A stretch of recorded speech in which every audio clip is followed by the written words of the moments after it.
Today, migration problems are becoming more emotional across many parts of the world, and South Africa is no exception.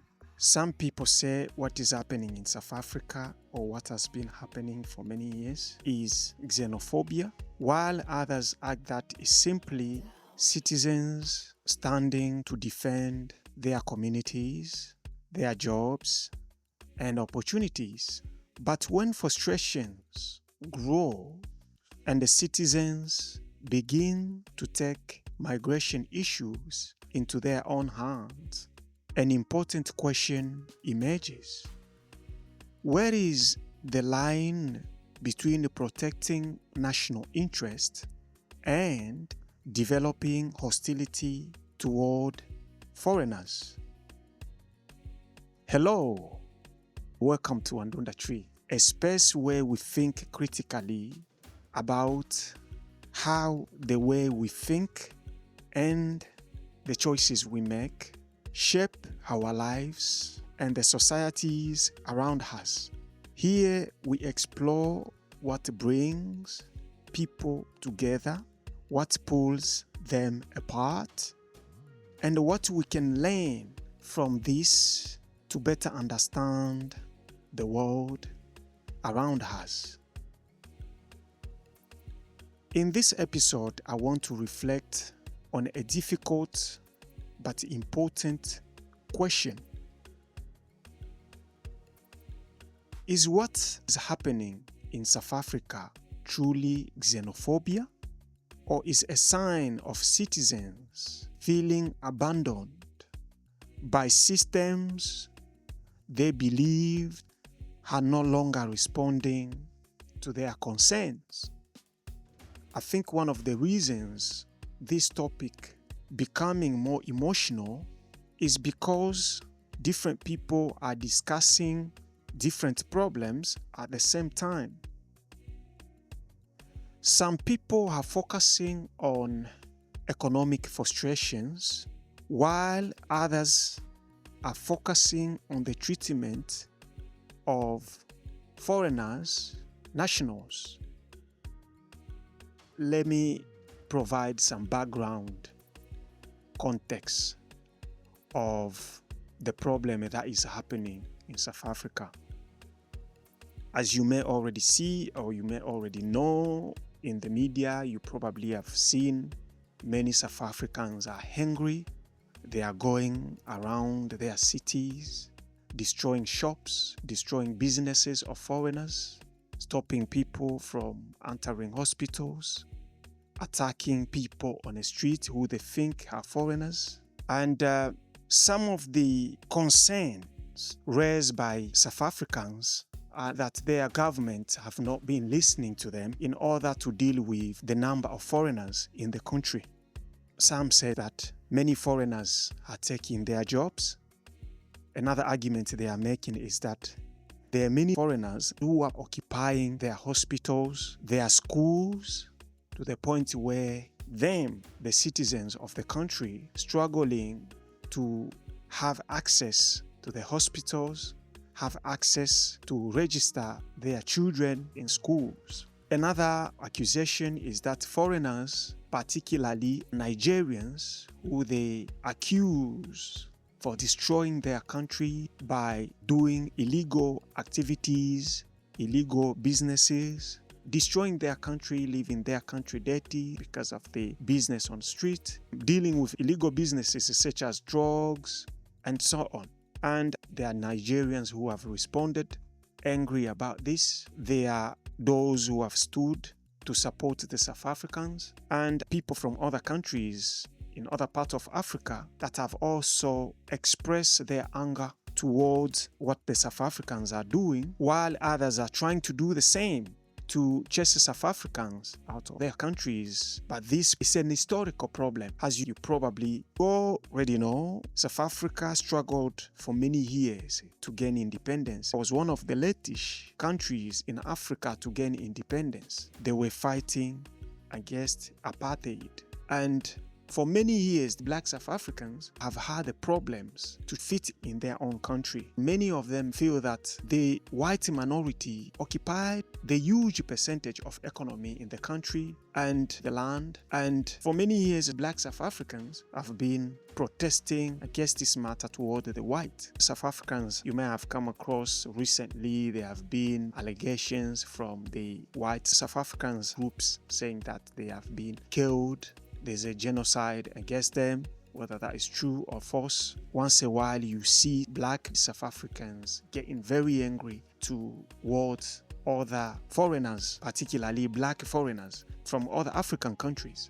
We have seen a lot of terrible videos in years until recently things have kicked off again. And as I said, one of the countries to be accused this time is Nigeria, and a little bit of Ghanaians and so on. So this is a very important matter that require approaching it in a very calm, using common sense and critical thinking to understand well this issue. Because when you try to tackle a problem, you have to be calm, to put the emotions aside in order to better understand the problem. Otherwise, we end up with whatever our thoughts push us or guide us. And as you know already, what I said from the beginning in my introduction, that Andunda TREE focus on understanding about what connects as well as what disconnects people. So we are talking about relationships and behaviors to better understand well our societies and the world we live in. So this topic connects directly with what we do here, and this is the reason why this is a better place to actually listen carefully about how I am going to approach this problem. Migration existed throughout human history, meaning that since humankind stepped foot on the planet, people have always moved. And one of the biggest reasons of their movement is because of the problems happening where they are. Problems such as conflict and wars, disasters, and the instability of any form is about the survival of most of us.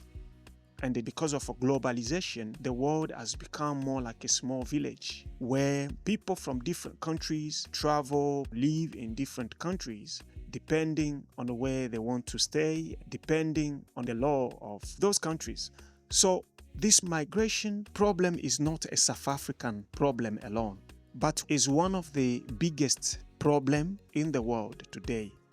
Although many people in the world always try to approach this as a problem, when moving from one country to another country shouldn't be classified as a problem. And this movement is not mainly about the people, it's also about the goods. As countries connect, there is also a connection of different resources. People share the skills, people share technology. Not any country is a paradise on its own. Every country depends on other countries in order to survive or in order to be doing well economically. Developed countries are some of the countries that may have the skills and the way to have the resources, but they may not have the resources in their own country. If you take, for example, food, many developed countries are not farming countries. It means that countries have to rely on the food that's coming somewhere else. They have to rely on the technology, expertise, the vaccine, medications that come from somewhere else. So, as you can see, migration has been one of the hottest debates in many countries today, particularly in Western countries. You may have seen many people live in their countries in Africa, in many parts of America, in the Middle East, taking very dangerous journeys in order to reach Europe or to reach the United States of America to try to make a living or for security reasons. Thousands have lost their lives because of these, but yet many still committed to make these difficult journeys. This is the reason why I said it's not a South African problem. And you found migrants and foreigners today in almost every country. And no country can say that it doesn't have any person from their country in another country. I'm not sure there is a country that can claim that today. However, it is often in the attitude of many citizens of those countries feeling the pressure of migrants who would always try to portray as if they don't go to other countries, as if they are okay in their country, they are doing just fine. Therefore, foreigners are not welcome. So that is the background or the context of what we are going to address today. The way I'm going to approach this conversation is to look at the side of South Africans, what they say. Are they right? Do they have the right to stand for their country, to defend their communities, to defend their jobs, to defend their opportunities? Because migrants come with the skills or certain things to provide to the country that they migrate to, but at the same time, they also put pressure on those countries because they also need to survive. It means that they need the jobs. They also have to access public services like other ordinary citizens in that particular country. So there's some form of pressure that they can also bring to the country, as well as the opportunity they can also bring. They may have the skills to provide to that particular country, skills that certain people may not have in the country. So I will look at that. On the other hand, I will also look at whether the South Africans are approaching this situation wrongly. What they are doing is not correct. And then I will also touch on the point of Nigerians, because what is being done to Nigerians in South Africa, from what we see, is not correct or is not right. And when we are saying South Africans, you also have to understand that we are not talking about every South African. On the same point of Nigerians, I will also raise a point, because the accusation of Nigerians wrongdoing in other countries did not start in South Africa. It is something that other countries have raised. So this will also be a point that I want to analyze a little bit about, and then we conclude, of course. One important thing to understand is that frustration itself is not automatically xenophobia. Citizens of every country have the right to ask questions about migration systems, public resources, employment, and the national policies. But the deeper concern begins when frustration moves beyond policy discussions and start becoming hostility toward ordinary people simply because they come from another country. But I also think that societies become dangerous when ordinary people begin to treat every foreigner as a problem. South Africa attracts foreigners because of its economy. It is also a country that has been stable for some time. You don't often see wars and conflict in South Africa. Therefore, it's easy to choose this country to settle there or to do business there. And as you already know, a country attracts foreigners when it has got something to offer. And this is not always as the way people often put it. These foreigners come and they just arrive today and take jobs, because this is the way some people understand it. We first have to understand that foreigners are ordinary people just like you and I. And since we said it's part of human nature, human beings always move from one place to another for different purposes, for education, for jobs, for treatment, and so on. So when you cannot make a life in your own country, in your own city, in your own village, when it is difficult there, as a human being, we often tend to try to move somewhere else where we may be able to succeed. Although even when things are working, we often still want to be somewhere where things are a bit different. You may have seen people moving from cities to villages, and many others move from villages to town. So this movement is not merely a movement of poverty. Unfortunately, countries that are doing well, they are the countries that are more likely to attract the number of foreigners. And one of the problems is that when a country is not doing well economically, as a human being, we always try to look for somewhere to point the finger. And you see that in many Western countries. Of course, other countries too, but I'm pointing in Western countries, particularly based on the experience. You will see even someone who is not willing to work, who receive money from the government, when not doing well economically, you hear the problem is the government, or government this, government that, government this. If not government, foreigners, these migrants are coming to our country, taking jobs, taking our resources. They are these, they are destroying the country, they are doing that, they are this, they are that. It's not only in South Africa. Let's say, for example, South Africans are struggling to register their children in schools because of the number of foreigners in their country. Do they have the right to rise up, to speak louder about this problem? They do. Citizens of all countries are more likely to do that because the resources of those countries have to first serve the citizens of those countries. So the South Africans have the right to be angry, to go on the street, to protest about this issue, just like the protesting event we see in many other parts of the world. But the question is, do they have the right, or is it okay for them to go and attack people just because they are foreigners? This is where it becomes dangerous, when ordinary people start taking things in their own hands. Is this right? Perhaps not. Since you are not following the law, you end up attacking anyone, including people who have the right document to do their business or to be there. If South Africans want to defend this issue of foreigners in the country, they have to put pressure on their governments and those who make policies, particularly migrations policies. And I'm sure they have probably done that, but feel that they have not been heard. Then thought one of the other ways that they have to do is to go after the foreigners, hoping this will work in their favor. But the problem is that even this has not worked, because as I said, xenophobic problem in South Africa is not a new problem.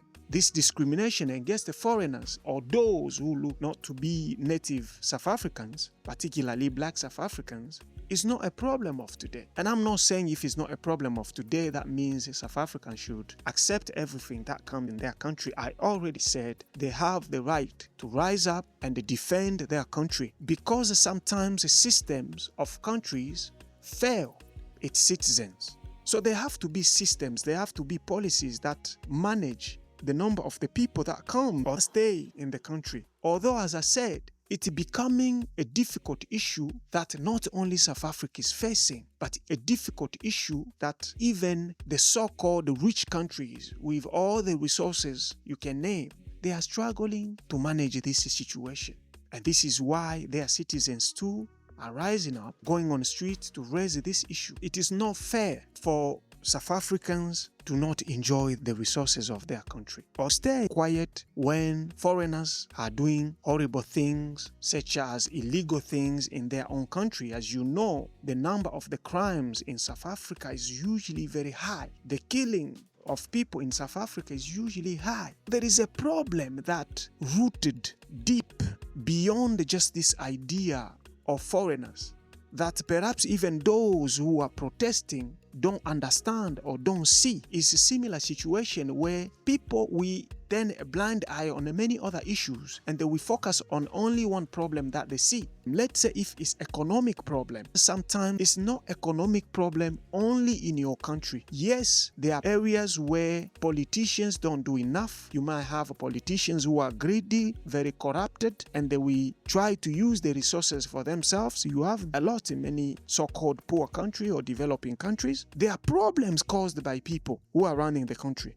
knowingly or not, but there are also problems caused by the nature of the reality. Meaning that if you have economic problem going on around the world, just like today you have the shortage of petrol because of the war between Israel, the US, and Iran. This is a world problem. Yes, those countries that don't have enough resources stocked or reserved suffer more than the others. But it is always important first to understand what exactly caused this problem. South Africans have to try to understand first, is this a problem of foreigners? If you are not getting a job, is it just because there are foreigners in your country? It's a question. Because I believe if you are somebody who loves working as a citizen of that country, you're more likely to be a priority to get a job. There's always a lot of conditions toward foreigners. But when there is a competition where many people trying to get a job, then you can't sit back. And this is one of the problems I have seen in my understanding from many citizens of countries that stand against migrants. The idea of the school, with that one you can understand, because if there are many people registering their children in schools and you can't get a space to register your child, then that is a problem. But again, I'm not sure whether that is mainly a problem because there is foreigners, but most importantly because the government has not put enough resources to actually build more schools to meet the need of everyone, because they are in control. They understand the number of people in the country, the demand. This happened in other countries such as England, where there is a problem of housing. Many people struggling to get houses, whether this is renting or whether this is buying, because many people buying houses from the councils. Council houses are more likely to be cheaper than private accommodations. There are a good number of people as such who are foreigners who buy many houses. And do you blame those who are buying these houses, or do you blame the council that is selling these houses? And what these private company or people do is that once they buy all these homes, they increase the price, then it becomes quite difficult for ordinary citizens to rent the houses. This has been one of the biggest problems in the United Kingdom for the last few decades now, and the problem continues to increase. And this is also because the number of the people in the country is increasing. Many foreigners coming in the country, but the problem may not mainly be the foreigners here. The problem may be that there's not enough resources put in place. And the best way to go with it, I don't think, is to attack the foreigners, because there is no way today any government will kick out all the foreigners in your country. You have the difference between so-called illegal migrant and the legal migrant. Legal migrants are those foreigners who are in your country and who have the right documents. Your government even probably knew they were coming and what they were coming there for. And if they stayed instead of going back to their country, that means they stayed because there are policies and laws that allow them to stay. But as I said from the beginning, they are not just there to take. They also bring something with them. The skills, the culture, the language, different experiences. That's what we do as a human being. So as much as I believe South Africans have the right to stand and fight for their communities, their jobs, their opportunities, their frustrations shouldn't go toward ordinary foreigners who are also struggling, moving from one place to another to try and make a living in their country. But their frustration and anger should go toward their government and other institutions that have to look how they can control this. I've been surprised to see when these things are happening, it is difficult to see where is the government, where is the police. And this is not mainly in South Africa. I've seen this even sometimes in other parts of the world, where sometimes citizens will take things into their own hands to solve these problems. These are often difficult problems to resolve. So that is the right for South Africans. But if we look on the other side, has these South Africans' approach for ordinary citizens to take the law in their own hand, to push the foreigners out, is this a good approach? As much as we agree that South Africans have the right to protest against migration systems, we may also argue that they don't have the right to attack anybody just because that person is a foreigner. It is wrong. And it's not wrong mainly because it is in South Africa. It is wrong if done in any country where you just target foreigners in general. These South Africans said that some of these foreigners are destroying their country. They are selling illegal stuffs. The question is, how do you know who exactly is selling the illegal stuffs? If you are not a lawmaker, if you are not a police, if you are not an investigator, it's just like the way we see criminals. Those wearing hoodies, looking gangster, whatever, as we often think, these are the bad people. But we all know the proper gangsters or the proper bad people, they don't usually on the street. They don't live in a law area. They live in mansions. They have offices. So there's no way you are going to know who exactly is doing the illegal or who's doing the bad thing. I can understand the frustration if people are having these small businesses on the road and South Africans feel that is living dirty in their country. That is understandable. But again, you have to involve the law. You can bring the police, you can go in a group and protest. Let's say, for example, you suspected somebody is illegally in the country or is doing illegal business. Accuse that person, accuse that shop to the police to investigate. And if you feel the police are not doing anything, go to their stations and say, we are not leaving until you come with us because we feel whatever is happening on this particular street is not right. I think that is a good way to go with it, because they will follow the law. They will have a different approach. They will speak with the person to try to understand what is happening. And if they are not convinced, they will arrest that person. So that is one of the best way to go with it. Another reason why this is not right for Black South Africans is that, you see, you have to choose the fight that you believe you are more likely going to win. If you open many front lines on the battlefield, it becomes so hard to win the battle. Why do I say this? Before yesterday, the white people were the problem in South Africa. Black South Africans complain. Many countries stood with Black South Africans, particularly African countries. The apartheid that I spoke about earlier. Even today, as we're speaking, whenever Black South Africans stand to try to defend their land, when they protest about the huge percentage of land occupied by the white minority, there are many people who stand with Black South Africans because the resources should be shared. Although it is always complicated, you are not just gonna be given the land like that. It's either you buy it. So what I'm saying is that when Black South Africans had the problems with the white people in South Africa, other countries stood with them, I'm not sure Black South Africans have won that battle yet. Before you know it, you open another battle for foreigners in general attacking other black people, right? Before you have won that, you open these allegations of Nigerians. When you point the finger at different groups, you are more likely to undermine the legitimacy of the fight that you are having in the first place. It means that even those who were once with you will start thinking, no, Black South Africans, this is their way of being. They just discriminate foreigners. They don't like foreigners. That's what you see in the media today. That's the story. You can't lose the cause. Even those who once fought a really fight, remember what I said, normally you have people who are protesting for the right cause, and then there are always people who are ready to escalate things, and this happened a lot, where a group that was a victim of a particular thing will gain support, and then the same group of people that were supported on their cause will start treating other groups exactly like that. We have seen it in Israel, we have seen it in Rwanda, and many other parts of the world.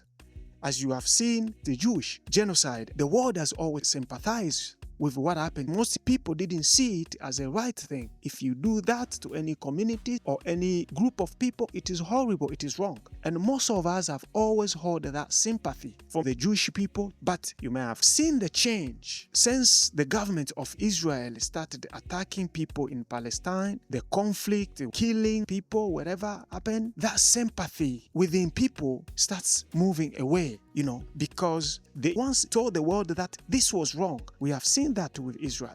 People are losing that sympathy, and people who once wanted to do bad to the Jewish people or to the people of Israel, they may use that to do the horrible things. We have seen this with Rwanda. When Rwanda had a genocide where Rwandese killed each other, they ran into different countries. They were accommodated in different countries. After that, for the last 30 years, the world always sympathized with Rwanda. What happened to the Rwandese, even though Rwandese killed between themselves. But in the last 30 years, you have seen what the government of Paul Kagame has done, accused of killing more than 10 million of the people in Congo. The same country that always cried, saying that what was done to them was wrong, go and do that 1,000 times. In this sense, what I'm saying is that when you continue to create many fight, you lose the legitimacy, you undermine the legitimacy of the fight that you are having in the first place. And it becomes so easy for people to say, no.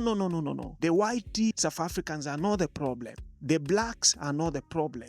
The Nigerians are not the problem. You, the black South Africans, are the problem. Why? Because before yesterday you said the white were the problem. Yesterday you came, you said the foreigners in general, particularly the blacks, are the problem. Today you are saying that the Nigerians are the problem. It means that tomorrow you say the Congolese are the problem. The Jamaicans are the problem.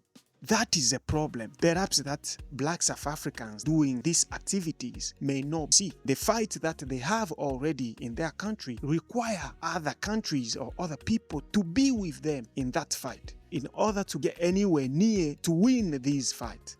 Another example is, just remember this as I spoke about the government of Rwanda. The government of Rwanda, of Paul Kagame, always been accused of killing its own citizens in and outside of the country. Musicians have been killed. People who spoke against the government of Paul Kagame have been killed. Until recently, on the 6th of May, I believe if I'm not mistaken, this year 2026, there was an artist in prison who was meant to be released on this date.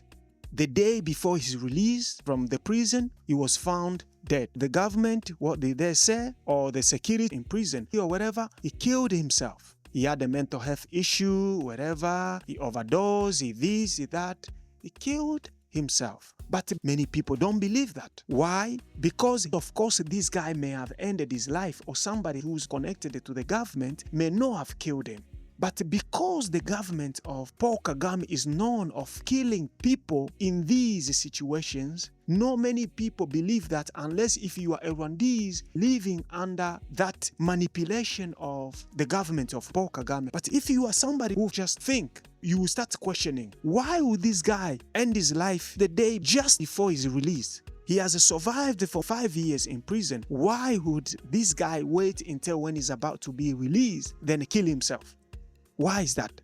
Or you who says he has mental health. So are you telling me his mental health allowed him to survive all these years? And just the day before his release, that's when his mental health decided that, no, it is time to end it. Is that how you look at things?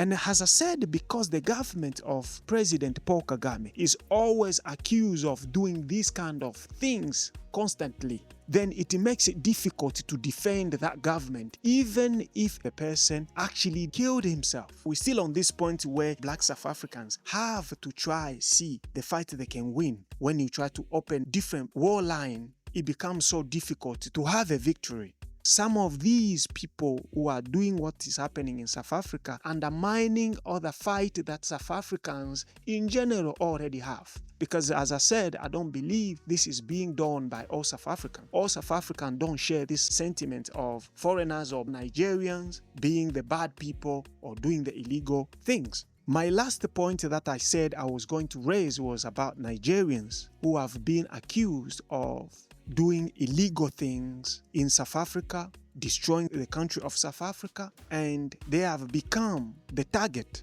And I said I was going to look this point on two sides. And one of the side, I can say I already spoken about it, where I said it is easy to see that Nigerians may not be the problem here. Because this is the first that Africans creating since they have accused the different groups of being a problem, whether the Nigerians are doing wrong or they are not doing wrong. I want to start by sympathizing with the brothers and sisters of Nigeria. This is not something that we want to see in any country or toward any particular group, unless if a group of people doing horrible things in the country, of course. Because as I said, no country should allow you come to another country and then you start doing the terrible things. So I deeply sympathize with what is happening to many Nigerians in South Africa. It's not something that is great. Them being targeted, we don't agree with it. And the reason we don't agree with it is not because I said black South Africans have gone after many foreigners, but also because I believe all Nigerians in a country cannot have the same behavior or the same personality. Just like we said, all black South Africans are not against foreigners or Nigerians. They are good South Africans, they are bad South Africans. They are good Nigerians, they are bad Nigerians. They are good Americans, they are bad Americans. They are, good French, horrible French, you name it. So for that, we cannot automatically think that every Nigeria is illegally selling illegal things or destroying your country. That's not the way a human being with a brain that is functioning normal think or go with things. But there is an important point that I want to raise, and I believe I'm not the first person to raise this point. Nigerians themselves probably know this. If we take away this accusation of South Africans toward Nigerians, my question is, why is that many countries accuse you, brothers and sisters of Nigeria, of doing terrible things in their countries? This question is to you as a Nigerian brother and sister. Why is that there are many countries there that accuse Nigerians of doing these horrible things, breaking the law, doing illegal things, even through some airports where Nigerians have to go through different routes, through different systems or whatever. There are airports where Nigerians have to be searched completely in a different area, or they have to go through different routes to search them. Why is that? This is not something that you hear generally speaking, where the Togolese, the Tanzanians, Egyptians, Somalians accused in France, in Germany, in this country, in that country. Yes, there may be an issue in a particular country where ordinary people or a government of a particular country can accuse a community of a particular country about something similar to this. But you don't often hear that in this country, is in that country, is in this country, is in that country. Andunda TREE, as I said from the beginning, we think critically about how our behavior connect or disconnect us from others, or shape our lives and the societies around us. So these are deep issues that must be raised. I don't believe all Nigerians are bad, as I already said. Most of us have friends, colleagues, Nigerians, great people, people who work very hard. There are people who are very committed. But I also feel that there are certain behavior that many brothers and sisters of Nigerian background do that actually make them accused of doing these horrible things they are accused of doing in other countries. Whether there is not, this to me is a call to the Nigerians, brothers and sisters, to actually sit down and look at this. Whether this is creating illegal passports, transporting people from one country to another, whether this is drugs, money fraud, scams, you have heard a lot about Nigerians doing these activities. And all these accusations may not just be the accusations, there must be something there. I have come across Nigerians, people actually say they have done this, they have done that, they were given this paper in this route, in that route. So there is a lot of illegal activities that take place, not just in other foreign countries, but the brothers and sisters of Nigeria tend to do this in Nigeria. But then they carry this behavior and take them to other countries.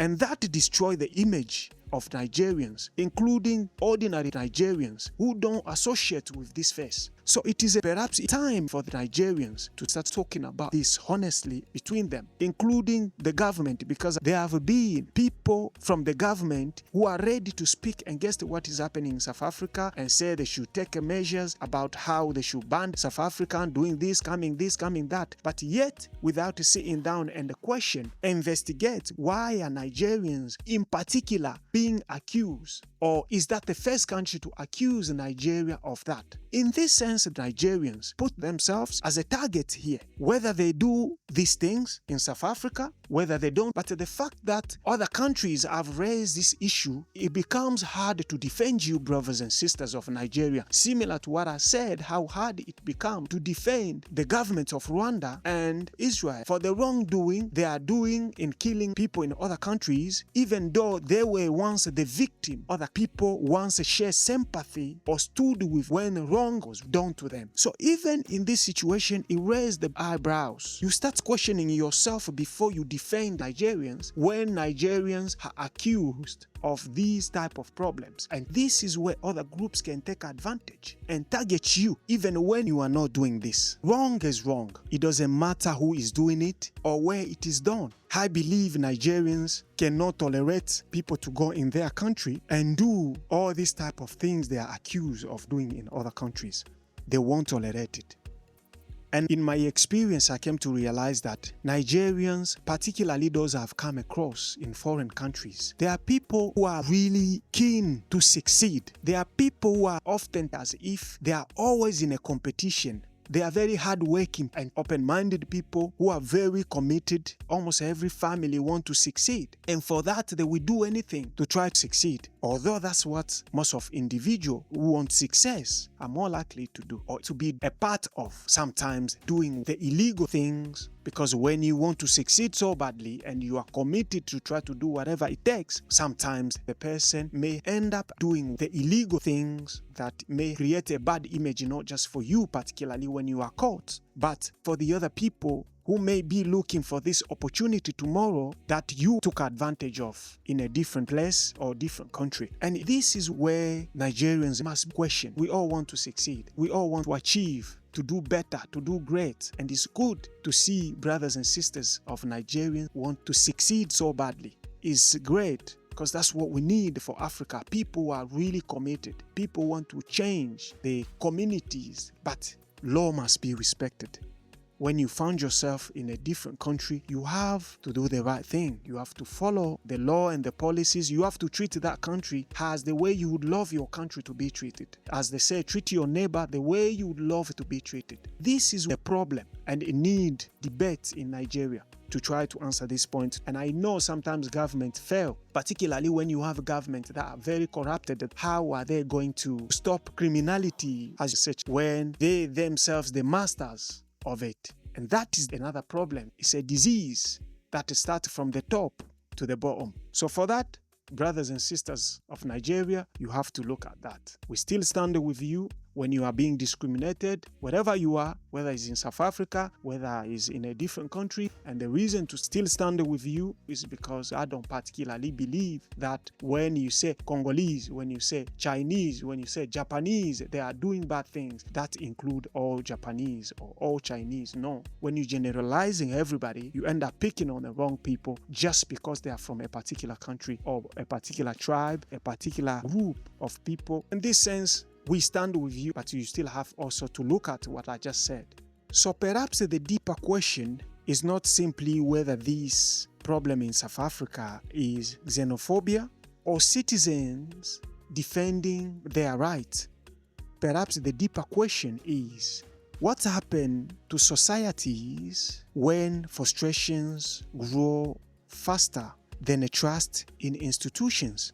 I have looked at the situation that is happening in South Africa, and the point I made was that South Africans, just like other citizens of a country, have the right to question policies about migrations, to defend their communities, to defend their jobs, to defend their right, to stand for their opportunities, but perhaps not by taking the law in their own hands, by attacking people simply because they are foreigners or they are from a particular country.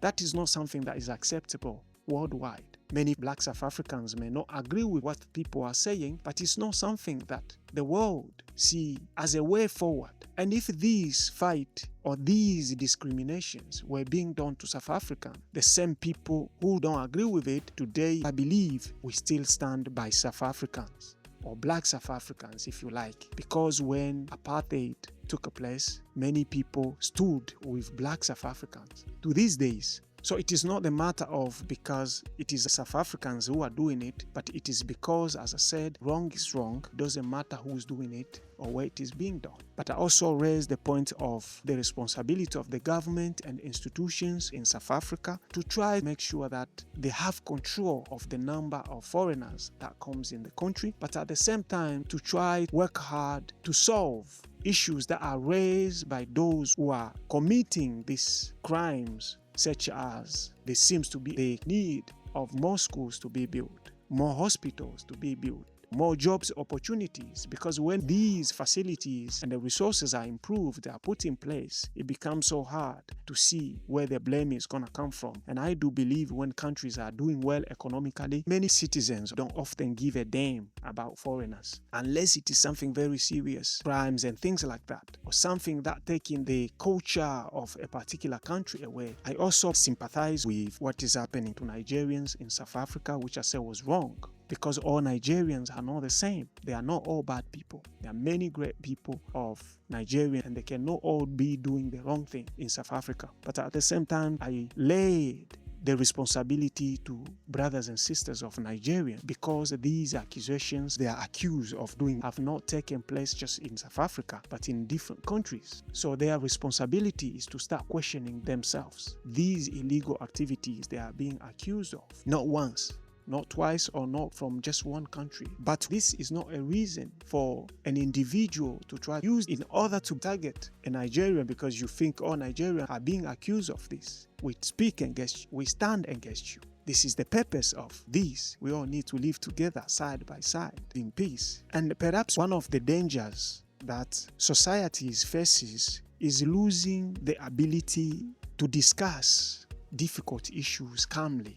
This being the reason why sometimes we don't get to the bottom of these situations. Everyone trying to take things in their own hand, blaming, but problems such as these require us to be calm, as I said from the beginning, to question things critically, use our common sense, to think deeply without siding on one side based on how you feel, putting feelings aside, and try to just question the wrong and the right as it is. Because complex social problems usually worsen when emotions replace reflection. By using our emotions, then it becomes very difficult to resolve any form of problem. And this is the reason why here at Andunda TREE, we often say, always put your emotions aside. It's not easy, it's often difficult most of time, particularly when you are dealing with a problem. Find yourself a place to calm down. If you feel like you are in a bad mood, the emotion is high, perhaps that is not the right time to deal with that situation, as you are not going to get the best out of it. So I'm sure we have reached the end of this conversation, and I believe that you learned something today. And I want to thank you for taking your time to join this reflection of Andunda TREE from the beginning to the end. If this conversation sparked a thought, feel free to follow us on our social networks, where you can share your perspective respectfully with us. We are on YouTube, Instagram, Facebook, and we're on TikTok. Just type Andunda TREE. We also have a website under construction, which is andundatree.com. Until next time, one love.